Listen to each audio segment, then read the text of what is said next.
দোস্ত, আমার পেটে ব্যথা করতেছে, আমি আর থাকতে পারছি না। তাহলে তুই স্যারের কাছ থেকে যে ছুটি নেগা যা। আচ্ছা, তাহলে যাচ্ছি। কি হয়েছে কেলটু, এখানে এসেছো কেন? স্যার, পেট ব্যথা করতেছে তাই। তাহলে আজকের মতো তোমার ছুটি, যাও। ধন্যবাদ স্যার, তাহলে আমি যাচ্ছি। টিক্কা চিকা টিক্কা চিকা, স্যার আর বন্ধুরা কি বোকা, এইভাবে আমি স্কুল কামাই দেবো।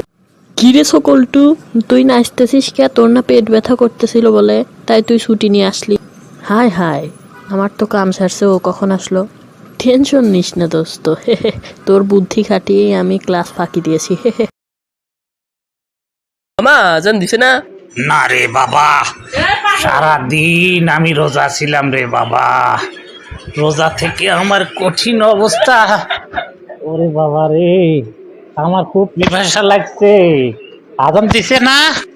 মামা একটু ধৈর্য ধরো, এই তো আজান দিয়েই দিবে। মামার সাথে একটু শয়তান কি করা যাক।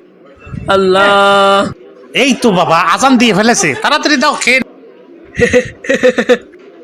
মামা আজান দেয় না, ডিক্কি চিক্কি। স্যার, আপনি যে প্রশ্নই করেন সবগুলোর উত্তর ঠিক দেব। আচ্ছা, তাহলে বলো তোমার বয়স কত? স্যার, 40 বছর। তাই কি হবে পারে, তোমার আম্মুর কাছ থেকে শুনে এসো যাও। ঠিক আছে স্যার। এই আম্মু, আমার বয়স 40 বছর না। তোর তো বয়স 40, তাই কি হয়েছে? জানো, আমার বয়স 40, তাও স্যার বিশ্বাস করে না। কে? কি তাই নাকি? আমি এক্ষুনি স্যারের কাছে যাচ্ছি। কি, আমার ছেলের বয়স 40, তুই বিশ্বাস করিস না কে? তাহলে আপনার বয়স কত? 30 বছর হইবার পারে।